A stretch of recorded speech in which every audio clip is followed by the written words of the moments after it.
بسم اللہ الرحمن الرحیم۔ السلام علیکم ناظرین، میں ہوں فراست سلیم اور میرے ساتھ موجود ہیں حافظ اختر حسین صاحب۔ امید کرتا ہوں کہ آپ جہاں بھی ہوں گے خیر و عافیت سے ہوں گے۔ اللہم صلی علی سیدنا مولانا محمد و آلہ و صحبہ و بارک وسلم۔ ناظرین، پاکستان اور بنگلہ دیش جیسے جیسے قریب آتے جا رہے ہیں، بھارت کو تکلیف ہوتی جا رہی ہے۔ اب 1971 کے بعد یہ دوسرا موقع ہے کہ پاکستان جو ہے اور بنگلہ دیش اپنی تلخیاں بھلا کر ایک ہونے جا رہے ہیں۔ 1971 کے بعد خالدہ ضیاء آئیں، جنرل ارشاد آئے، ان کے پاکستان کے ساتھ تعلقات انہوں نے بہتر کرنے کی کوشش کی، سوائے مجیب الرحمان کے یا اس کی بیٹی جو اب حسینہ واجد جو فرار ہو چکی ہے بھارت میں، اس نے اپنے دور حکومت میں اور اس کے والد نے پاکستان کے ساتھ تعلقات بہتر کرنے کی کوئی کوشش نہیں کی۔ اب ایسا ہرگز نہیں ہے کہ پاکستان اور بنگلہ دیش کے سفارتی تعلقات 1971 کے بعد ہوئے ہی نہ ہوں، سفارتی تعلقات تھے، لیکن وہ ایک عام روٹین کے مطابق تھے، کوئی زیادہ اس لیول کے نہیں تھے کہ بہت زیادہ اچھے کہا جا سکے کہ تعلقات بہتر بہت زیادہ اچھے تھے، ایسا ہرگز نہیں تھا، لیکن تعلقات تھے، کسی قسم کی کوئی پابندی نہیں تھی آنے جانے میں، لوگ جا بھی رہے تھے آ بھی رہے تھے۔ اب جب اگست کے مہینے میں حسینہ واجد کی حکومت ختم ہوئی، اسٹوڈنٹس کا احتجاج ہوا اور اس کو فرار ہونا پڑا، اس کے بعد جا کے ڈاکٹر محمد یونس جب آئے ہیں اور عبوری حکومت کے سربراہ بنے ہیں، تب حافظ صاحب پاکستان کے ساتھ اس کے تعلقات جو ہے نا، اب وزیر اعظم بھی ملے، شہباز شریف صاحب بھی، تو اب وہ بہتری کی طرف جا رہے ہیں۔ اب اس سے بھارت کے اندر جو آگ لگی ہے، جو وہ پریشان ہوا پڑا ہے کہ جیسے تتے توے کے اوپر بیٹھ گیا ہو، وہ اس کی وجہ کیا ہے؟ اچھا، شکریہ فراست۔ تھوڑا سا اس سوال کے پہ آنے سے پہلے تھوڑا سا تاریخی پرسپیکٹو میں آپ کو بتا دوں کہ مجیب الرحمان بنگلہ دیش کے جو بننے کے اسباب ہیں وہ بہت بڑا ٹاپک ہے، بڑی اس کی تاریخ ہے، اور اس میں کوئی شبہ نہیں ہے کہ ہماری غلطیاں بنگلہ دیش بننے کا سبب بنی اور انڈیا نے اس کا فائدہ اٹھایا، اور پاکستان دو لخت ہوا 1971 میں، تو اس میں ہماری بہت بڑی غلطی تھی، اور ظاہر ہے کہ تاریخ کا ایک بیگیج ہے، وہ بھی ہم لے کے چل رہے ہیں۔ تو لیکن خدا نے ایک بہت اچھا ہمیں موقع دیا ہے کہ اب وہ جو غلطیاں ہوئی تھی، اب کیونکہ ایک بوجھ وہ لے کے چل رہے ہیں، ایک بوجھ ہم لے کے چل رہے ہیں، تو اب وہ جو بیگیج ہے، ایسا لگتا ہے قدرت نے ایک موقع دیا ہے کہ وہ بیگیج اتارنے کا وقت آ گیا ہے۔ خوش قسمتی سے جو نئی نسل ہے بنگلہ دیش کے اندر، وہ ظاہر ہے کہ خالدہ ضیاء کے آنے کے بعد، یعنی کہ اگر آپ 2000 کا جو ایرا دیکھ لیں تو اس کے بعد وہ جوان ہوئی ہے۔ تو جو پہلے تھے وہ جو ایک بنگلہ دیش جب بنا تھا اور جو کچھ ایٹروسٹیز ہوئی، ہمارے سے غلطیاں ہوئی، وہ ڈیفینیٹلی وہ ان کی میموریز میں ہیں، تو اس کو ایریز کرنا ممکن نہیں تھا، لیکن کیونکہ اب 2000 کے بعد دنیا بہت زیادہ بدل گئی ہے، تو یہ جو انفارمیشن ریولوشن کا جو انقلاب آیا ہے، اس نے ہر چیز کو متاثر کیا ہے، اور ظاہر ہے کہ اس میں بنگلہ دیش کی جو نئی نسل ہے وہ دنیا سے کنیکٹ ہو گئی، ان کے جو تقاضے ہیں، وقت کے تقاضے کے حساب سے ان کے نظریات، ان کی سوچ میں بڑی تبدیلی آ گئی، تو اس کی وجہ سے حسینہ واجد اس چیز کو ہمیشہ اس نے کھیلا ہے اینٹی پاکستان، اور انڈیا اس کی پشت پہ، اور اس نے ہمیشہ 71 ہمارے ساتھ ظلم ہوا ہے، بلا شبہ ظلم ہوا ہے، کوئی شبہ نہیں ہے، لیکن یہ کب تک آپ سیل کریں گے؟ ایک ہر چیز کی مطلب ایک حد ہوتی ہے، اور اس کے بعد پھر یہ ہوتا ہے کہ آپ جب بہت زیادہ کسی چیز کو ریپیٹ کرتے تو اس کی قدر بھی کم ہو جاتی۔ انہوں نے وار ٹریبونلز بھی بنا لیے، بہت سارے لوگ جو اس میں ملوث تھے، سو کالڈ جو جس کو مکتی باہنی کہتے ہیں، یا جنہوں نے کچھ ایٹروسٹیز کیے، جو اپنے وہاں کے لوگ جن کے اوپر الزام تھا کہ انہوں نے پاکستان کے ساتھ مل کے وہاں پہ جینوسائیڈ کیے، تو ان کو ٹانگ دیا انہوں نے، بہت سارے لوگوں کو ٹریبونل بنا کے، جماعت اسلامی کے بہت سارے تھے، اور ڈیفینیٹلی اس میں کچھ چیزیں سچ بھی تھی، اس کو ہم ڈینائی نہیں کر سکتے، لیکن حسینہ واجد سے غلطی یہ ہو گئی کہ اس نے اس کے اوپر بہت زیادہ کھیلا۔ اب جو جس رفتار سے دنیا ترقی کر رہی ہے، جو نئی نسل جس چیز کی چاہت رکھ رہی تھی، تو وہ اس چیز کو سمجھنے میں ناکام ہو گئی، اور اس نے پاکستان بیشنگ کرتے کرتے کرتے، حالانکہ جو 90 کا ایرا ہے خالدہ ضیاء والا جس کا آپ نے ذکر کیا، اور 80s کا جو ایرا ہے جنرل ارشاد کا، پاکستان کے ساتھ تعلقات اچھے تھے، اور مشرف نے بھی افسوس کا اظہار کیا تھا، لیکن کیونکہ وہ کافی نہیں تھا، وہ تو چاہ رہی تھی کہ بھائی آپ ہمیں اپولوجائز کریں. خیر وہ انہوں نے حسینہ واجد نے وہ موقع ضائع کر دیا. وہ اس کا تھا انتقام لینا، انتقام کے چکر میں اس نے کیا کہ وہ بہت زیادہ آگے چلی گئی. اور پھر ایک وقت ایسا آ گیا کہ الیکشن ہی ہوئے تھے اسی 2024 میں ہوئے تھے، تو اس کو 2/3 بھی مل گیا، سب کچھ ہو گیا. وہ 2/3 اس لیے لیا کہ تمام اپوزیشن جماعتیں ساری اندر تھیں، ایگزیکٹلی چلے ہم وہ خالدہ ضیاء بالکل وہ بھی تھا. لیکن اب پرابلم یہ ہوئی نا کہ آپ نے اینٹی پاکستان بیشنگ 71 کے جو آپ لے کے چل رہے تھے کہ ہمارے اوپر ظلم ہوا ہے، مطلب اب اس کے خریدار نہیں بچے تھے. الیکشن تو آپ نے چلے by hook and by crook آپ نے جیت لیے،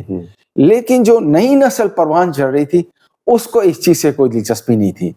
وہ چیزیں دیکھ رہے تھے کہ آپ 71 کی آڑ میں آپ بہت سارے انسینٹیوز ان کو دے رہے ہیں اور پوری ایک نئی نسل کو آپ ایلینیٹ کر رہے ہیں. تو اس کی وجہ سے یہ سب کچھ ہوا. یہ ہے وہ تاریخی پرسپیکٹیو. اور جب وہ اب آپ کا اس سوال کا دوسرا حصہ ہے کہ انڈیا کو کیوں آگ لگی ہے، انڈیا کی انویسٹمنٹ ڈوب گئی. ان کا خیال تھا کہ 71 کا جو زخم ہے وہ کبھی نہیں بھولیں گے، لیکن یہ ان کی بھول تھی کہ تاریخ کا دھارا بدلتا ہے، وقت بدلتا ہے، غلطیاں قوموں سے ہوتی ہے لیکن آگے بڑھنا ہوتا ہے. وہ شاید یہ سمجھ رہے تھے کہ اس 71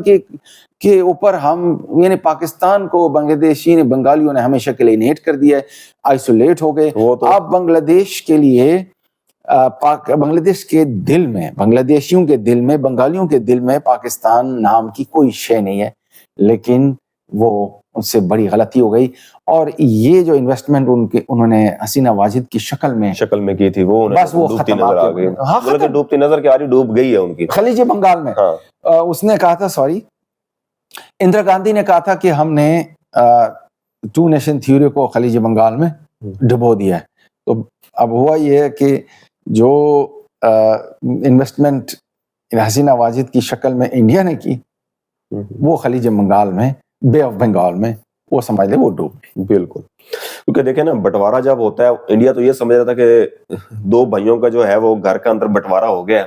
تو اب ان کے تعلقات ختم ہو گئے ہیں. دیکھیں گھر کے اندر، ہمارے گھر میں، آپ کے گھر میں، رشتہ داروں میں پراپرٹی تقسیم ہوتی ہے تو اس سے یہ تو نہیں ہوتا کہ پراپرٹی اگر حصوں میں تقسیم ہو جائے تو پھر مرنا جینا، اٹھنا بیٹھنا، تعلقات ختم کر دیے جاتے ہیں. وقتی طور پہ لڑائیاں ہوتی ہیں لیکن اس کے بعد صلح بھی ہو جاتی ہے اور حصے اپنے اپنے رہتے بھی ہیں. تو یہی صورتحال آپ ایگزامپل چھوٹی سی میں نے آپ کو دی ہے، یہ بنگلہ دیش کی مثال ہے کہ پاکستان اور بنگلہ دیش 2 ٹکڑے اگر ہوئے ہیں تو آج وہ ملنے جا رہے ہیں.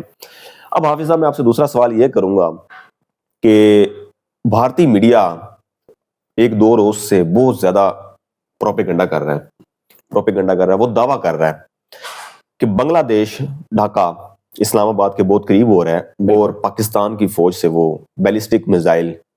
کم فاصلے پر مار کرنے والے، وہ اس کی ڈیمانڈ کی ہے اور وہ ان کا معاہدہ ہونے جا رہا ہے، وہ ان سے وصول کرے گا اور پھر اس کو استعمال کرے گا بھارت کے خلاف. بنگلہ دیش استعمال کرے گا بھارت کے خلاف. اس کی حقیقت کیا ہے؟ کوئی ایسا ڈاکومنٹس آیا ہے یا کوئی ڈاکومنٹس ہیں؟ اس کی بہت سمپل ہے، ریزن ہے یہ بیسیکلی یہ وہ مینٹیلٹی ہے جو RSS کی مینٹیلٹی ہے نا. اب انہوں نے کیا کیا، اب میں آپ کو ایک پریڈکشن دے رہا ہوں، اس پہ انشاءاللہ ہم پروگرام کریں گے کہ اب ایک وقت ایسا آئے گا کہ لوگ مودی کے خلاف کھڑے ہوں گے، کیونکہ انہوں نے بھی اینٹائی عیسائی، anti Dalit, anti Pakistan, anti مسلمان، اب اینٹائی بنگالی، بالکل یہ وہ سیل کر رہے ہیں، وہ بیچ رہے ہیں. اور اس نے پوری آپ سمجھ لیں کہ اگر 80 کروڑ ہم سمجھ لیں، چلے 80 کروڑ ہندو ہیں، اس میں پھر 80 کروڑ نہیں تو چلے انہوں نے 30 کروڑ انسانوں کے ذہنوں کو پولیوٹ تو کر دیا نا. بالکل. لیکن یہ ہے کہ اب وہی بات ہے کہ وقت کا دھارا ایک جیسا نہیں رہتا ہے. تو اس نے جو یہ بیچا ہے، اب وہی فارمولا انہوں نے پہلے کیا کہ اس نے کہا تھا نا 2014 میں کہ اب میں پاکستان کو سبق سکھاؤں گا،